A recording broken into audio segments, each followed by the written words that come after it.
Olá, boa tarde. A Black Friday é na próxima sexta-feira, mas muitas lojas já anunciaram promoções.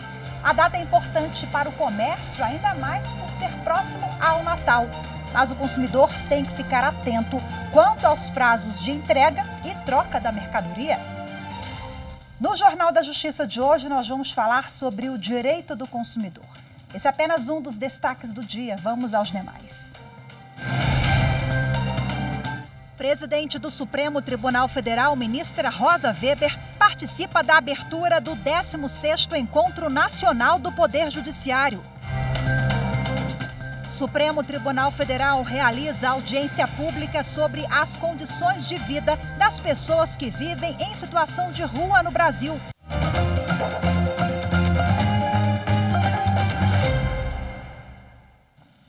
O Conselho Nacional de Justiça promove hoje e amanhã o 16º Encontro Nacional do Poder Judiciário. Durante o evento, os presidentes dos 91 tribunais brasileiros, sob a coordenação do CNJ, vão aprovar as metas nacionais e específicas para o Judiciário para 2023. O objetivo do encontro é analisar a estratégia nacional do Poder Judiciário ao apresentar os principais resultados de 2022 e também definir as ações, projetos e políticas judiciárias para o ano seguinte. A presidente do Conselho Nacional de Justiça e do Supremo Tribunal Federal, ministra Rosa Weber, que fez a abertura do evento, enfatizou a importância de aperfeiçoar o Poder Judiciário e tornar o trabalho cada vez mais célere. Trata-se de processo contínuo, permanentemente aberto a aperfeiçoamento, que inclui, entre as suas etapas, a avaliação do desempenho e a correção de eventuais desvios, o que pressupõe o estabelecimento prévio de padrões mínimos de satisfação quanto às atividades empreendidas pela organização e a definição de indicadores e metas. Esses instrumentos garantem o exercício das funções orientado ao alcance de resultados dotados de efetividade e, nessa medida, capaz de impactarem positivamente a vida dos cidadãos. As metas nacionais para o Poder Judiciário no próximo ano vão ser anunciadas amanhã, no segundo dia do encontro. Em uma etapa seguinte, serão apresentadas por meio de consulta pública para que a sociedade se posicione em relação às propostas. Amanhã também haverá a entrega do Prêmio CNJ de Qualidade, um reconhecimento institucional aos tribunais que se destacam em políticas judiciárias, eficiência, gestão e organização de dados. O novo episódio do podcast Supremo na Semana destaca uma importante decisão do Supremo Tribunal Federal para jovens de baixa renda. Os ministros da Suprema Corte validaram a gratuidade e o desconto em passagens de ônibus interestaduais. A decisão do plenário do STF foi unânime. Segundo o trecho do Estatuto da Juventude, validado pela Corte, as empresas devem reservar 2 vagas gratuitas e 2 com 50% de desconto em ônibus interestaduais. Tem direito pessoas de 15 a 19 anos, de renda mensal de até 2 salários mínimos e que tenha inscrição atualizada no CadÚnico, o Cadastro Único para Programas Sociais do Governo Federal. O colegiado entendeu que esse benefício assegura acesso a direitos fundamentais, como trabalho, escola, saúde e lazer. Os ministros seguiram o entendimento do relator, ministro Luiz Fux, que explicou que o direito ao transporte é um direito social fundamental previsto na Constituição Federal e que o benefício previsto no Estatuto é um meio de garantir esse direito e promover a dignidade da pessoa humana. O Supremo, na semana, fala ainda do início da análise, também no plenário do STF, de uma regra que posiciona o promotor de justiça ao lado do juiz durante os julgamentos.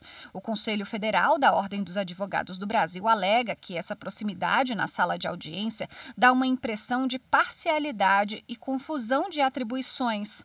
A relatora do caso, ministra Carmen Lúcia, votou pela improcedência do pedido. Acompanhou a ministra, na conclusão, o ministro Edson Fachin, mas por fundamentos diversos, como ele diz, né? Considera que existe um fenômeno jurídico chamado de inconstitucionalidade progressiva, ou seja, essa norma com novas decisões, novos julgamentos que o Supremo vier a realizar sobre temas correlatos, inclusive o juízo das garantias, essa norma que está sendo julgada agora poderia passar a ser inconstitucional.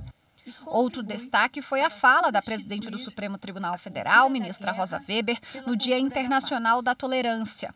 Em discurso no plenário, a ministra reafirmou a importância do respeito entre os brasileiros.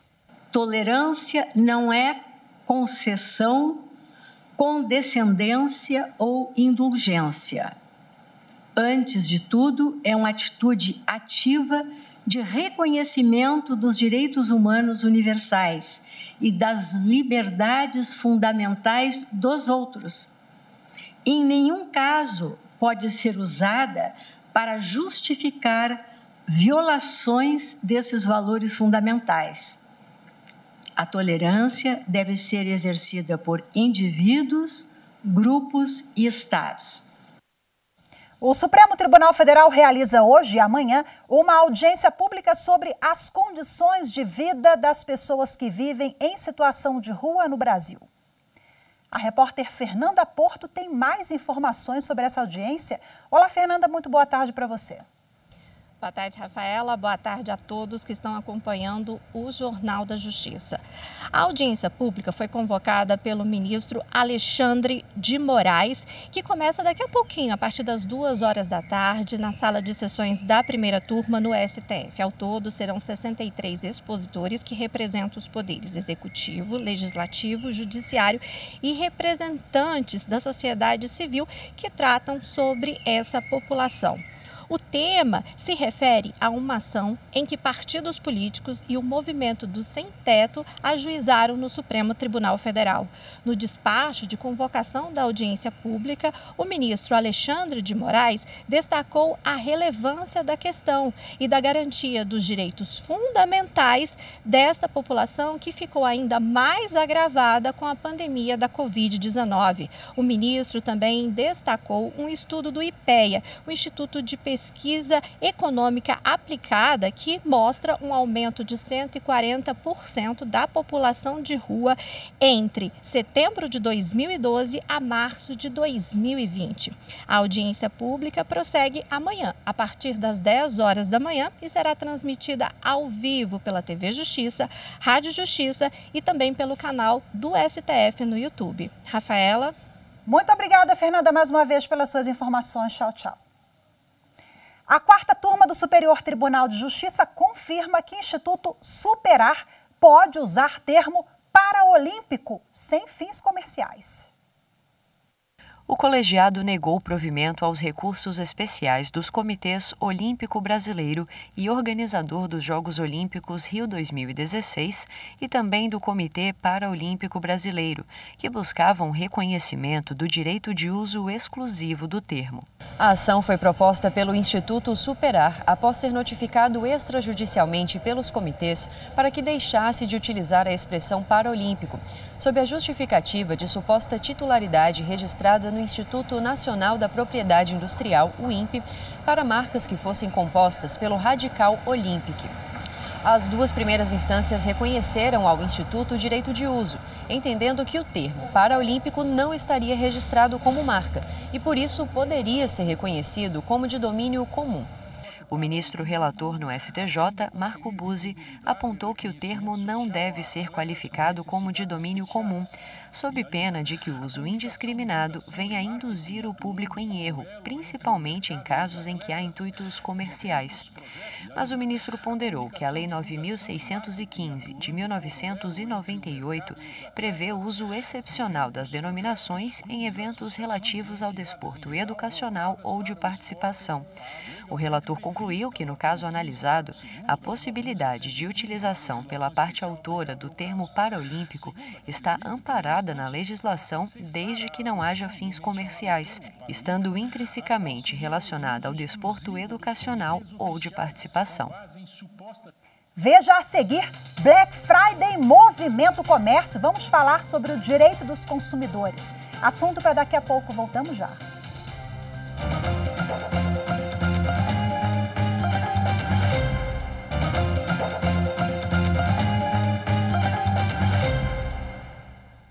O mês de novembro é marcado pela Black Friday. Este ano, aqui no Brasil, oficialmente o evento ocorre no próximo dia 25. Mas desde o início do mês, muitas lojas já estão anunciando as liquidações. A Secretaria Nacional do Consumidor preparou algumas dicas para que a população realmente economize e não caia em falsas promoções ou golpes, especialmente em compras online. 30%, 40%, 50% e até 70% de desconto em alguns produtos. A Black Friday ficou mundialmente conhecida por ser um dia de grandes promoções. Aqui no Brasil, começou em 2010. A ideia dos comerciantes é aquecer as vendas antes do Natal, nos moldes dos Estados Unidos, que desde os anos 50 fazem promoções depois do Dia de Ações de Graça, uma data importante por lá, assim como o Natal. Aqui no Brasil, oficialmente, a Black Friday é só no dia 25, na próxima sexta-feira. Mas desde o início do mês, alguns comerciantes já estão anunciando as ofertas. A data, que chama a atenção dos consumidores pelos descontos, também gera desconfiança. Isso porque algumas lojas aumentam os preços em outubro para baixar em novembro. E na internet, há casos de muitos golpes. No ano passado, somente no dia da Black Friday, foram registradas quase 10 mil reclamações no site Reclame Aqui.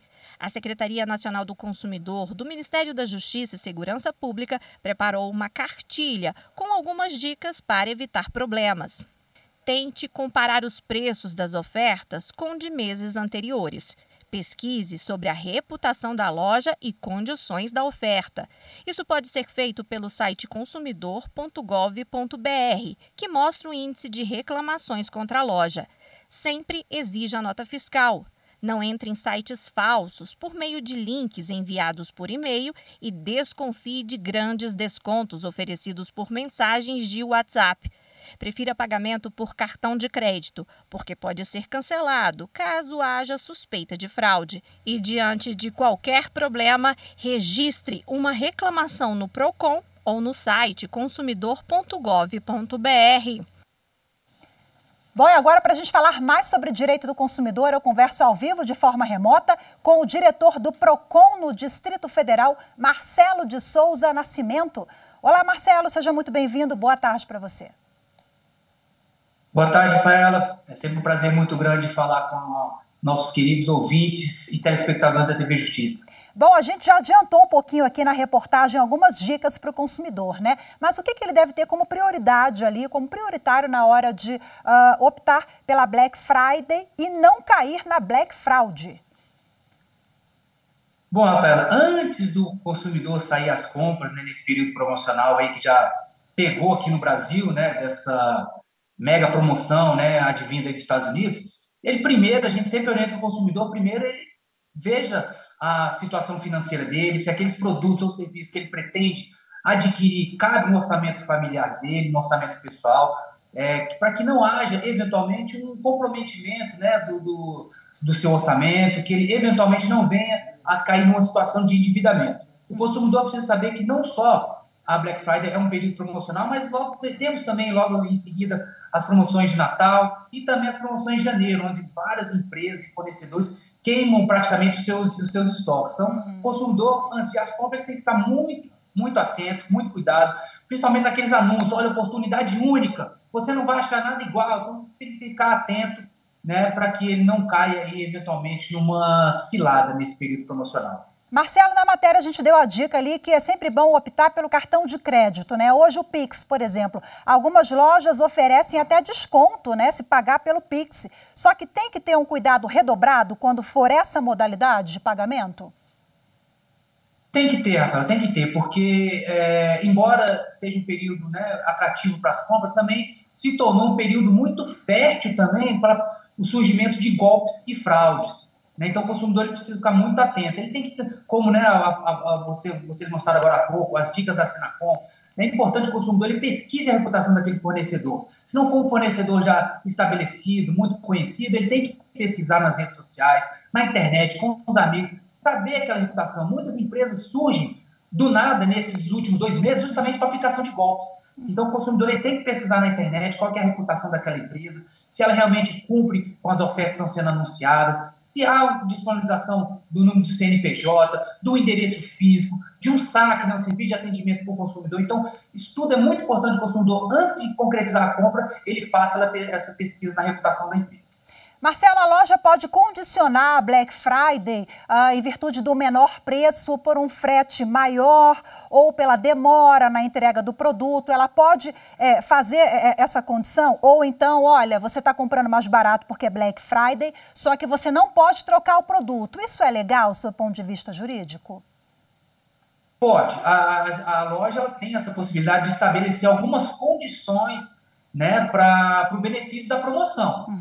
Né? Então, ela pode estabelecer alguns requisitos. O que ela não pode fazer, por exemplo, se for uma loja física, né, ela tem que informar, física e eletrônico, como comércio eletrônico também, tem que informar todas as condições. O consumidor tem que ser informado previamente para ele saber quais são as condições. Justamente se for um produto de mostruário, se for um produto com um pequeno defeito, quais são as condições de compra, de pagamento, de troca, de cancelamento. Isso tudo tem que ficar muito claro para o consumidor antes dele concretizar a compra. Marcelo, geralmente lojas online têm aquele direito de arrependimento. O consumidor não pega o produto, não vê, né? Então, ele pode trocar mesmo sendo o produto adquirido pela Black Friday?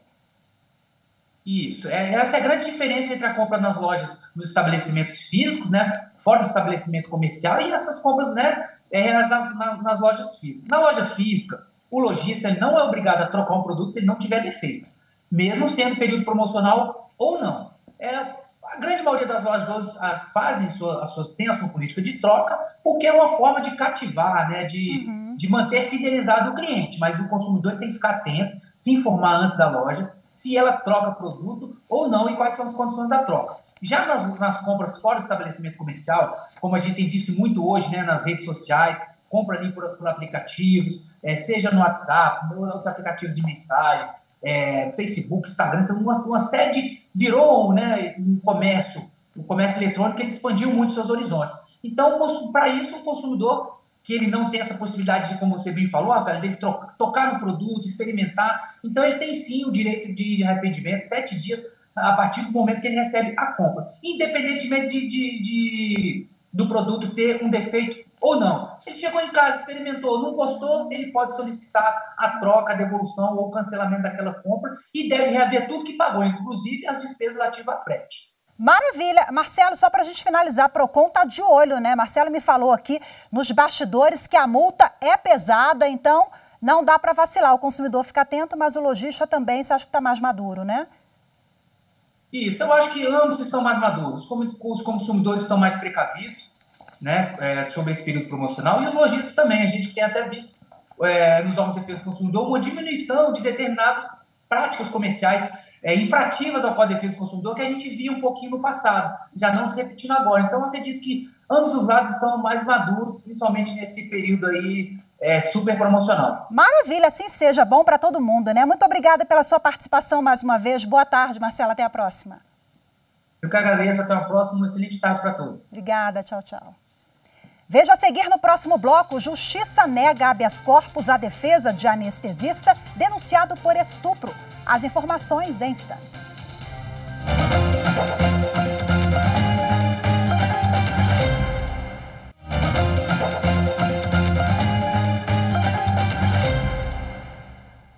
A Justiça do Rio de Janeiro negou o habeas corpus pedido pela defesa do anestesista Giovanni Quintela Bezerra.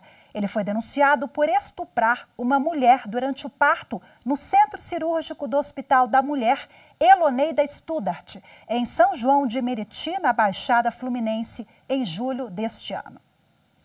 A decisão é do desembargador Celso Ferreira Filho, da 2ª Câmara Criminal do Tribunal de Justiça do Rio. Segundo a nota do Tribunal de Justiça do Estado, o processo tramita em segredo de justiça, No dia 12 de dezembro, será realizada a primeira audiência sobre o caso.